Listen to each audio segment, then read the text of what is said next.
I just want you all to feel welcome. Just want to welcome everyone here this morning. Thank you. I appreciate that. A young man called his mother, excitedly announced that he had just met the woman of his dreams. His mother said, "Why don't you send her flowers and invite her to your apartment for a home-cooked meal?" The day after the big date, his mother called to see how things had gone. "Mom, the evening was a complete disaster. It was horrible." She says, "Why? Didn't she come over?" His mother asked. "Yes, she came over, but she refused to cook."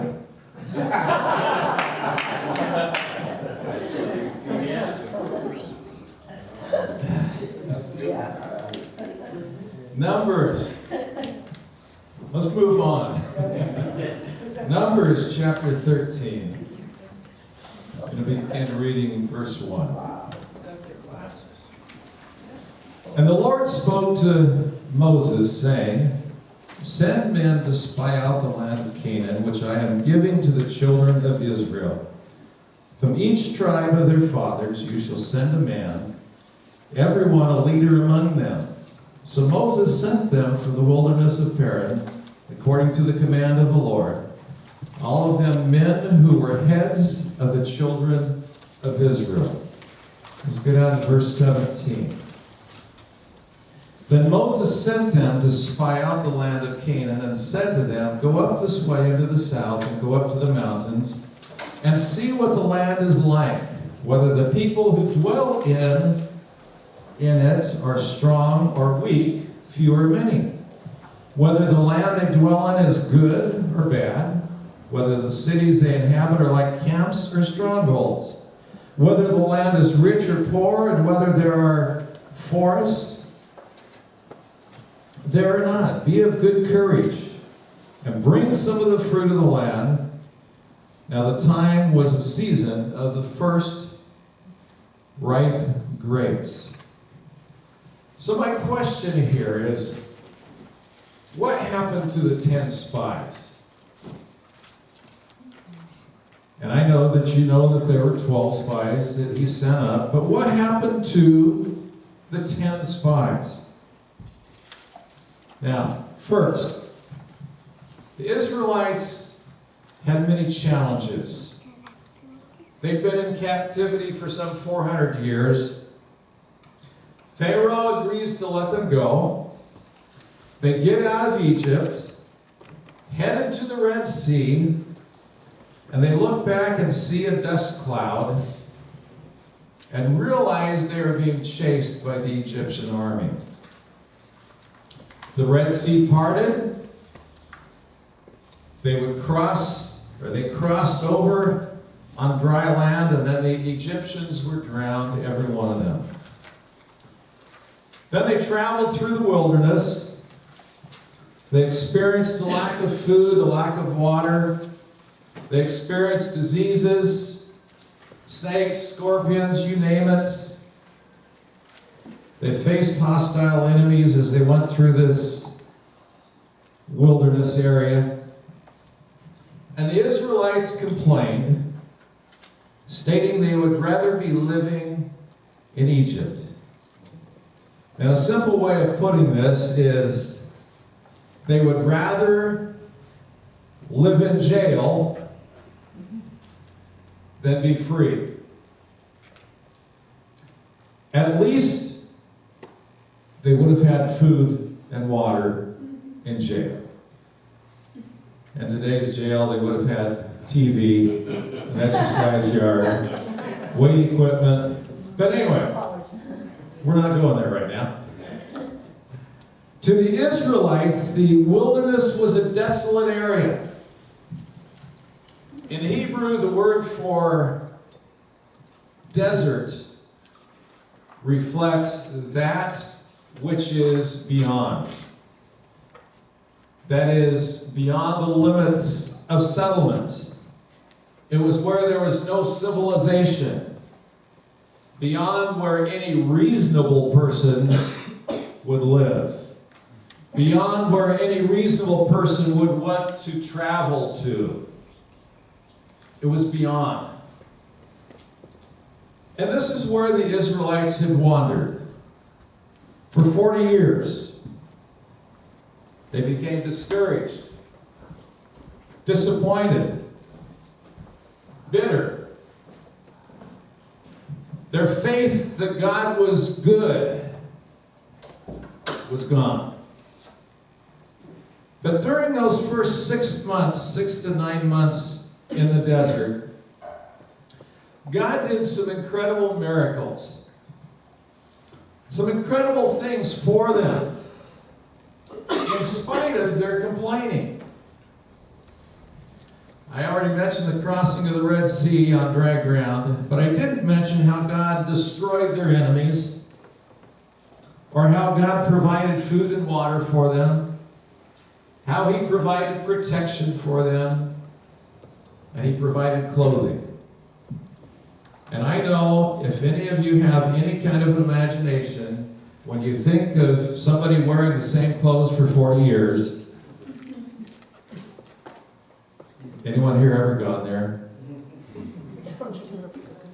Now, when you look at some people wearing some of their clothes, we think they've been wearing it for 40 years.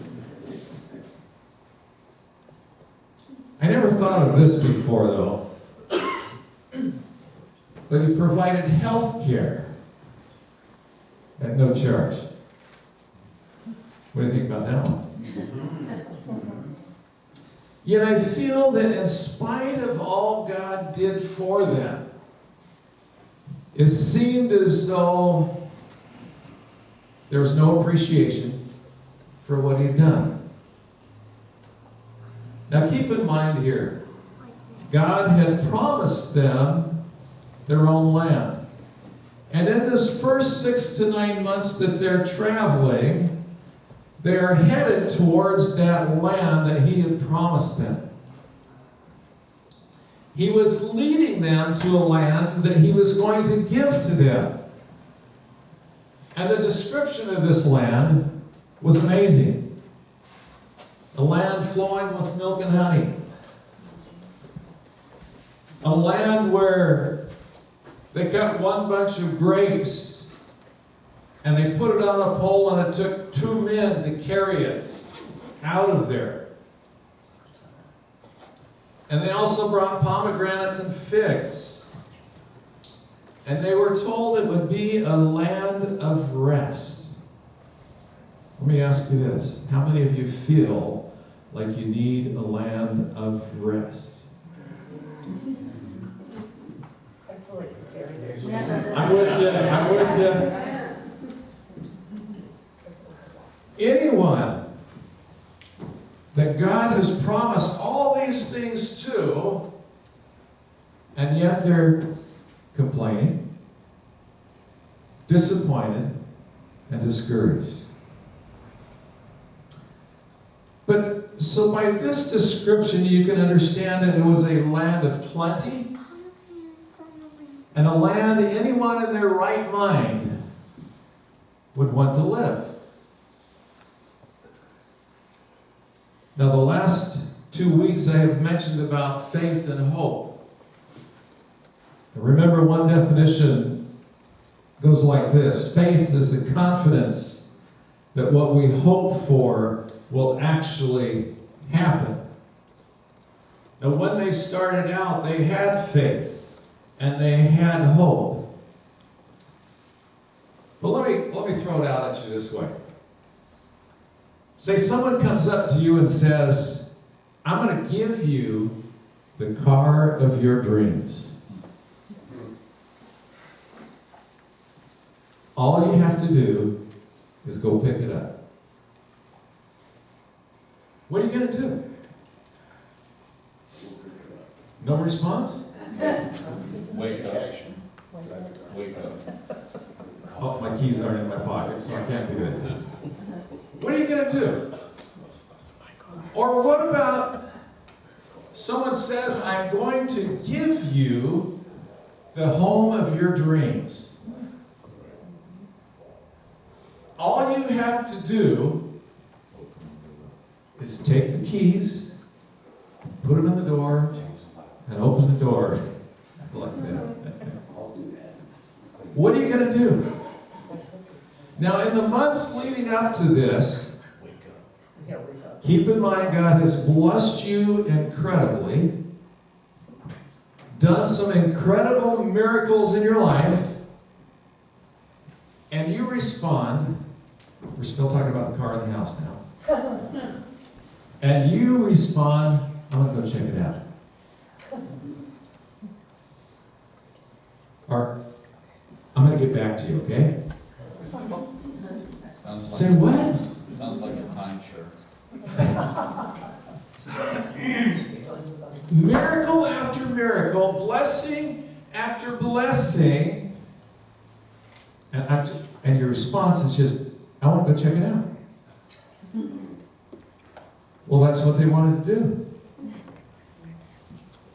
They complained to Moses, and he had to say, okay. And he went to God first, and God agreed with it.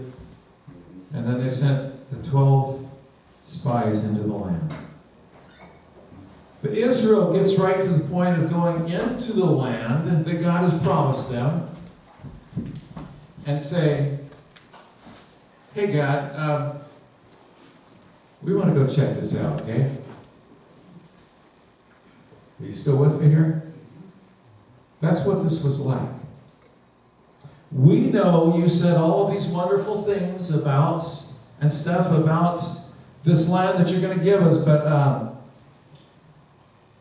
we just want to go check it out first, okay? So God okays it. And they picked 12 men, one from each of the 12 tribes of Israel, 2 of them being Joshua and Caleb. And it's recorded in Numbers as to the instructions that they were given. And I think you would find it interesting to look that up when you go home today. And so off they go. They have 40 days to complete their mission. And when the 12 spies returned, they began to give their report to the people.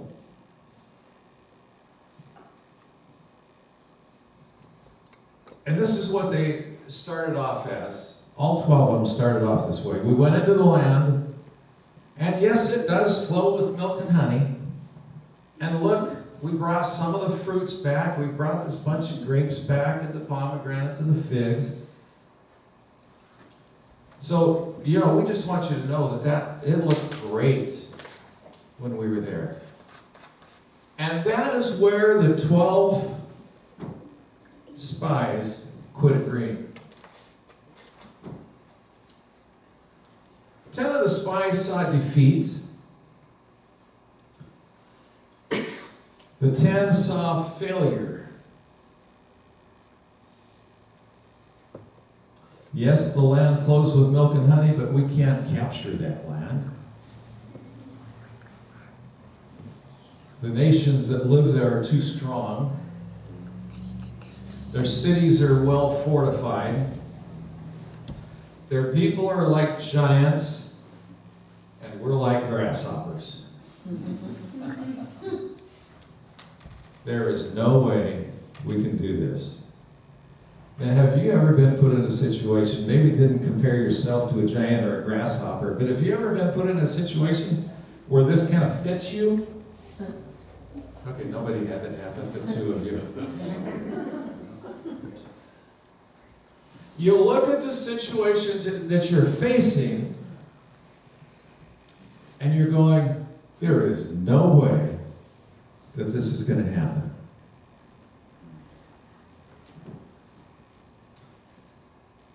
I've had people in my office telling me that they just can't figure out how they're going to get through whatever it is that they're going through. I can't make it. It just won't work. Had somebody in my office just Friday, I think it was, and I looked at him, took my glasses off, and I said, look at me. Look at me. And their head went from down, and they looked at me, and I said, now look, God can see you through whatever it is that you're facing. And they started off sounding like the 10 spies. But, no. I said, look at me one more time. Hear me. If you need to read my lips, read my lips. You say, Craig, you're rough. You're brutal. But I want to tell you something. God can and God will. Is that strong enough? Yes, sir. So we had those 10 spies, and then we have 2 spies, Joshua and Caleb. Both groups of spies, all 12 of the spies, saw the same things. But Joshua and Caleb saw possibilities and saw success.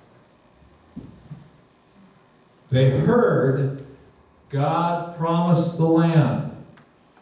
They knew, I want you to get this, if God be for us, anyone want to finish it? Who can be against us? Now, you heard it said, do you believe that? Absolutely. If God be for us, who can be against us? Don't fear the people of the land, because God is with us. Amen. They didn't see themselves as grasshoppers. We know what God has delivered us from, and we know that He can and He will do it again. Now I can imagine Joshua and Caleb reflected back on how God parted the Red Sea. I believe that was still fresh in their minds. I think the other 10 had forgotten all about that.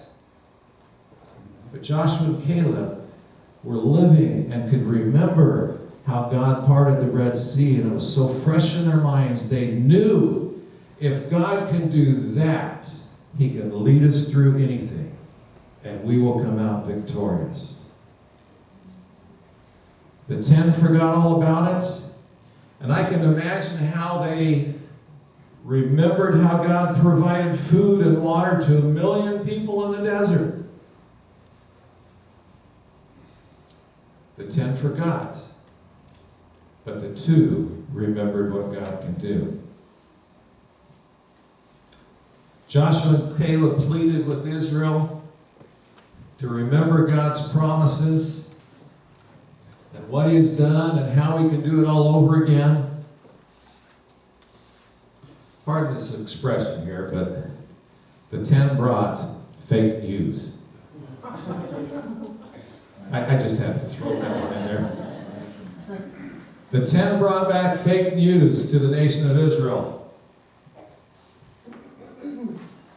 And the fake news won out, which caused Israel to have to wander in the desert for a total of 40 years. How would you like to live a defeated life for 40 years? Your head down, your shoulders down, you're just shuffling along through life because you didn't want to believe what God promised you. You would rather live in prison than to live a victorious life. All the 10 could see was negative things. All they could see were the trials ahead. Now, I'm sure many of you, or all of you, have been around people that are nothing but negative. And I'm going to tell you, for me, I want to run away. I don't want to stand and listen to it because I don't want to be drugged down. But if God could use you to minister to them, okay, that's what we need to do. The 10, their report stopped a whole nation from receiving God's blessings and His promises for them. The lack of faith of the 10 spread like a disease through the whole nation. throw a couple of thoughts here at you. We should never allow fear and doubt to stop us from doing what God has told us to do. We should never allow fear and doubt to stop us from what God has instructed us to do. When God speaks to your heart, you need to respond and you need to do. Now, if you want to make it into the promised land, you can't be afraid of the giants. You're not a grasshopper. Be a locust. You can't be afraid of the giants. When you face giants in your life, and every one of us face these immense challenges in our life. We call them mountains, we call them giants, whatever you call it. I want you to remember David and Goliath. Who won? Who won? No, God won. God. Just like you know. We must have the courage to step out by faith and face the enemy. Whatever it is that you have in life that is staring at you in the eyes, face that head on, because God can do it again. Step out by faith. In the Spirit. Yes. And face the enemy. The 10 spies saw some pretty challenging things to take the promised land, and they said, we can't. The 2 spies, Joshua and Caleb, saw the same set of circumstances. They saw the same challenges, and they said, let's go and take the land. And let's not wait till tomorrow. Let's go at once and take possession, for we are well able to overcome. And I want to look each one of you in the eyes this morning and tell you, you are well able to overcome. God is your strength. He is your encouragement. He is your hope. He is your faith. And you can keep going with those words, but God can see you through whatever you face. Amen. The 10 spies saw nothing but failure. The 2 spies saw victory. The 10 saw themselves as grasshoppers, and the 2 saw themselves as greater than the giants. My question to you today is this: what battles are you facing? Not tomorrow. What battles are you facing in life today?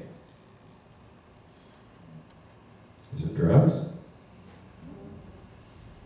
Is it alcohol? Is it fear? Anxiety? Or are you just plain overwhelmed with the challenges of life? Facing challenges you know you can't handle on your own. I challenge you to enter in to your promised land just like Joshua and Caleb. Not like the 10, but like Joshua and Caleb. I want to share with you a few scriptures here. Joshua 1 verse 6 says, be strong and of good courage. Verse 7, be strong and very courageous. Verse 9, have I not commanded you? Be strong and of good courage. Do not be afraid, for the Lord your God is with you wherever you go. I want you to keep that in mind. The Lord your God is with you wherever. Hello? Wherever you go. Wherever You go.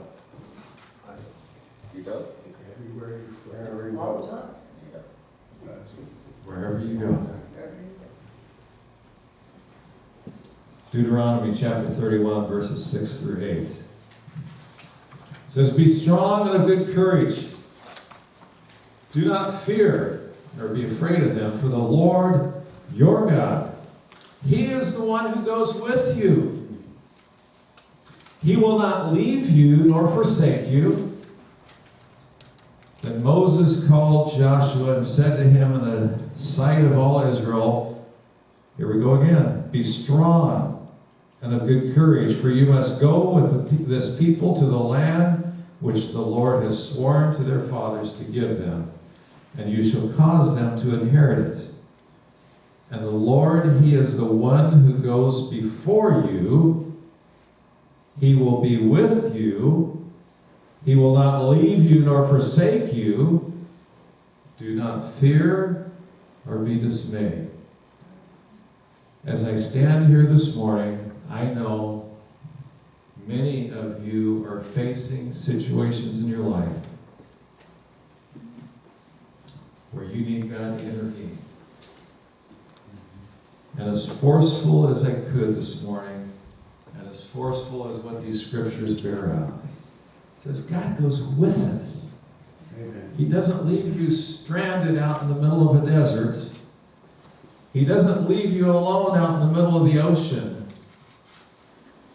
He goes with you. He goes before you. He will not leave you or forsake you. So don't be afraid.